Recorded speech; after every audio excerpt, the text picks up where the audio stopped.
All right, Shalom. First and foremost, all praise to Yahweh Bashim Yoshai for this groove. I just want to do a little quick hit, may I say. And that's going to be, about the salvation for the Edomites, man. Okay, because, according to the scriptures, man, you know, the Edomites cannot receive salvation. Okay, but, contrary to what these Christians, out there be teaching, man, what are they teaching? Right? Like that one guy, now that one guy out there, man, who claims that he is Christ, right? He goes by the name of Concave Earth Christians, right? He's saying that I am Christ. And guess what he also said? He said that he comes from Edom.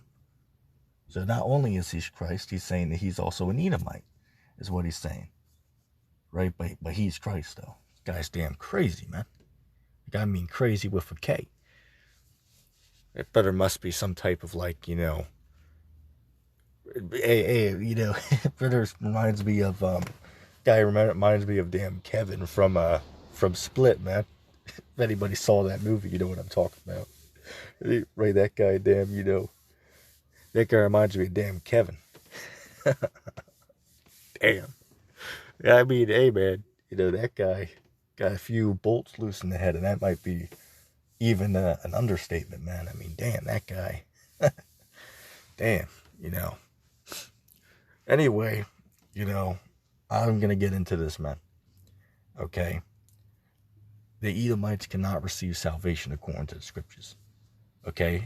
First want to start off here. Romans chapter 9, verse 13. What I usually do is ask Christians, does God hate anybody? They say no. So I go here.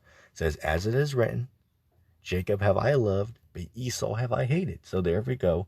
Christ, right, or the Most High, Yahweh, clearly hates somebody. Right? It says, I hate the Edomites, right? Esau. Okay, but then we go down here, which is the nail in the coffin, Obadiah 1 and 18. It says, in the house of Jacob shall be a fire, in the house of Joseph a flame, in the house of Esau for stubble. For they shall kindle in them and devour them.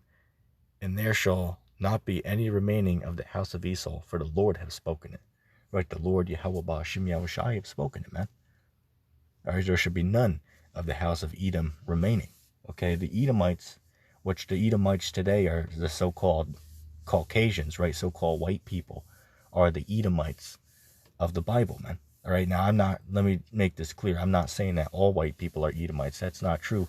Some white people are actually Israelites, and the reason why is you have confusion to face Israelites. Okay, Israelite men slept with heathen women, so the children will come out looking so-called, mixed.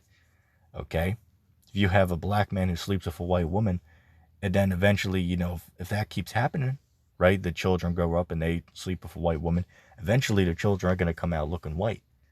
But originally, their great-great-grandfather was a so-called black man.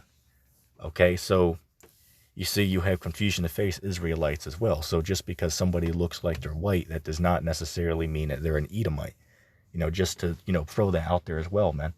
Okay, like you have, a lot of brothers out there, man. In GMS, Sakari, certain other brothers, who are one-man camps, who are white, man. I myself included. Okay, but you know what bears witness? The Spirit bears witness, man, because the scriptures tell you in the book of Daniel, the 12th chapter, it says that the wicked shall do wickedly, and none of the wicked shall understand. Okay, so that's why, you got black people who hear this and they won't want to listen, but you have some white people who actually take heed to this. And why? That, might bear fruit that they're actually an Israelite. But anyway, let me read this again, Obadiah 1 and 18.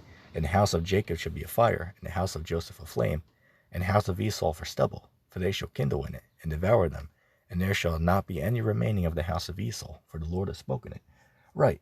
As a matter of fact, if you go to, 2 Ezra 6 and 9, it says what? That Esau is the end of the world, and Jacob is the beginning of it that follows, right? So therefore, we know that the Edomites could not have been done away with.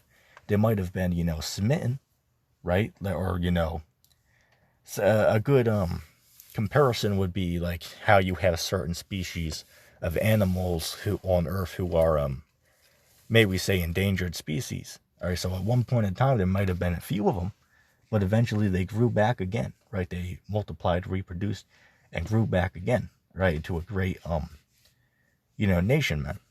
Okay, so at one time they could have dwindled. That's true. But now they're back, more than ever, man. Okay, so you know, that pretty much just concludes the lesson, man. I mean, all you really needed was these, you know, handful of scriptures I provided to clearly prove, man, that the Edomites can't be saved according to the Bible. Anybody who disagrees doesn't know the scriptures. Okay, anybody like that one guy I had a discussion with, a brother, I believe his name was Ben Israel. Some of you might remember that. It was probably like a month ago. You know, we talked about the virgin birth, but then for a few minutes we talked about you know, salvation for the other nations, which by the way, I reached out to him to have the second conversation because we both agreed to do it again because we were, you know, strapped for time the first time that we did it. No pun intended. Right, but the first time that we did it, we were strapped for time.